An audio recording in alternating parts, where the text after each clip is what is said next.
to show you how to draw a sea turtle and then how to do some bubble printing. Now, if you're not able to do the bubble printing, you can still draw along with me, but let's get started. I'll show you what you need. Come on with me. To do the drawing part of this picture, you will need some sort of paper. I just have a piece of white drawing paper, but notebook paper would be fine. A pencil, if you want, some crayons, and if you have it, maybe a black marker. If you are using a black marker, don't use a water-soluble or Crayola marker. You would want to use a permanent one. Now, if you don't have a permanent marker, just use a black crayon. Okay, so here's what you're going to do. To draw the sea turtle, I always like to put the sand on the bottom. And then I start right in here with my oval for this turtle shell. So see how you practice before you draw, loosen up, and then lightly sketch that in. Okay, it doesn't have to be perfect. Then the sea turtle has 4 legs or flippers, and they are curved. So 1, draw lightly, 2, they curve backwards, 3, and 4. All right, and then for the rest of the flipper, you're going to do kind of a curvy line, and they don't have to match perfectly. Right, start at the end of that line and go back to the turtle shell. For the head, I always start right here, kind of, this is about where I want it to be at the top, and go down like a hook or an upside down J. Now you can have your mouth open if you want. Maybe I'll do an open one this time.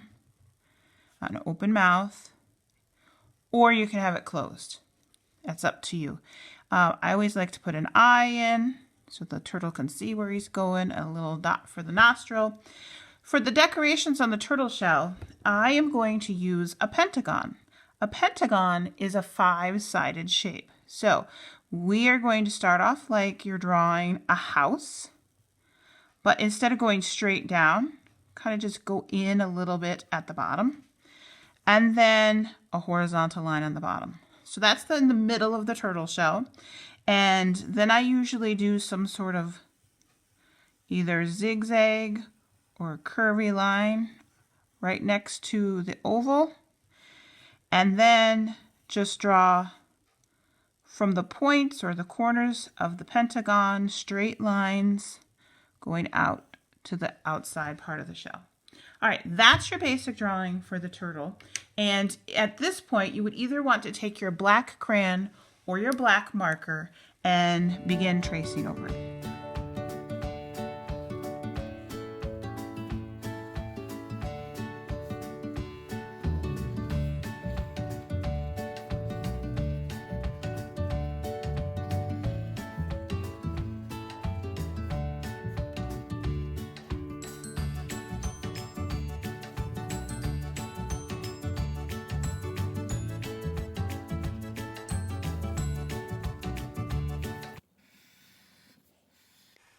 Now at this point, if you have any lines that need to be erased, you can do that. Be careful though, if you've used a crayon, you probably don't want to erase because it'll smear the crayon.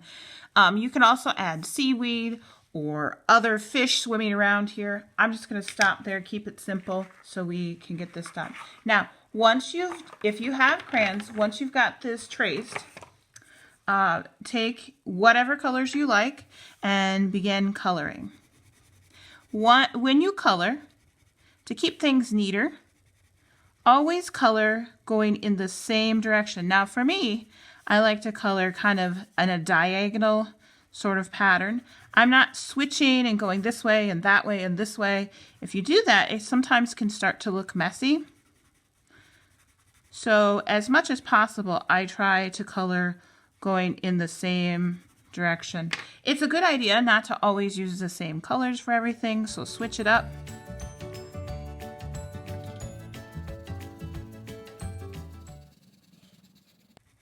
The nice thing about crayons too is that you can blend them together.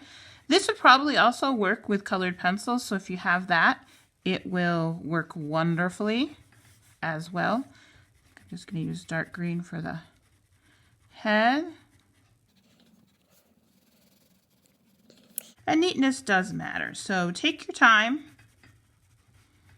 and do a good job here. Now, if you do not have the supplies for the bubble printing, you could just color this whole paper in however you would like. You could color the water in, but because I am going to bubble print, I am not coloring the water in, and you'll see why in just a minute.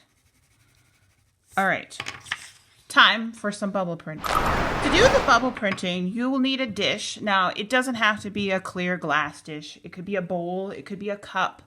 Sometimes I even use recycled things from food, like butter containers. So you just need to have something. Now, this sometimes does get a little messy, so I've covered my workspace with some paper. If you want, you could even do this outside, but be careful if you have a glass dish outside. Now, I've filled my dish with about this much water, so it's not very much, and I'm going to add some liquid dish soap. And you're wondering how much it is the same color as the water, but it's about enough to fill this spoon, this tablespoon, with soap. I'm going to just stir that around so that the soap mixes with the water. Okay, we don't need it to get bubbly yet. The other thing you're going to need is some paint or food coloring. So the more food coloring you add or more paint that you add, and I'm using food coloring because it's pretty cheap, and you can see I'm adding at least 10 or more drops here. The more that you add, the darker your color will show up on your paper. But I don't want it so dark that it covers up my wonderful drawing that I made. So I'm going to just stir that around. Okay. And then I'm going to get my straw. So you can use any type of straw. So it can be a reusable straw. I just have this leftover from fast food. And here's what you're going to do. So what I'm going to do is I'm going to create this beautiful bubbly texture by first blowing in here. Now, remember, when you're blowing in, you want to always keep track of the part that goes into your mouth. Don't take this out and switch it and then get this in, because the taste of soap, not so nice. So be careful also that you only breathe out of the straw, not in. This is not good to drink. Okay. So you're just going to take your mouth and blow into the water.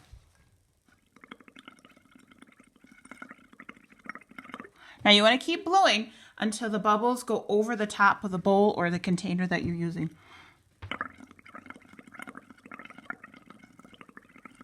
Okay, I've got some nice bubbles there.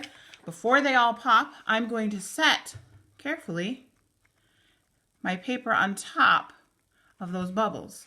Now, if you don't see any color showing up on here, you may need to add some more food coloring.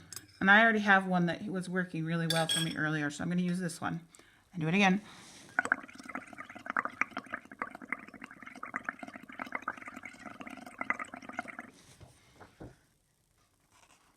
And just let the paper pop those bubbles.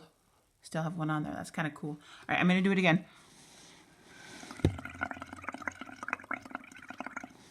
That's a big bubble. And sometimes you'll get a lot of bubbles, and sometimes you'll just get a few. You just never know. And you're just going to keep doing this, boys and girls, until you've got yours covering the whole paper. And it's okay if you get some on the sand and the turtle, because remember, they're in the water too. All right, now, if you don't like doing turtles, if you'd rather do a mermaid, or you'd rather do an octopus, or a fish, or a shark, then please do that. If you want to add other details, go ahead. I think that would be a great idea. If you get a chance to bubble print, I would love to see these. It's really kind of fun to do. Make sure you have your parents' permission to do this first. And if you can, post it to Seesaw. Post a picture on Artsonia. I hope you have fun doing bubble printing. And remember, if you can't bubble print, try to at least draw the picture, because that's fun too. All right, have a great day, guys. Bye.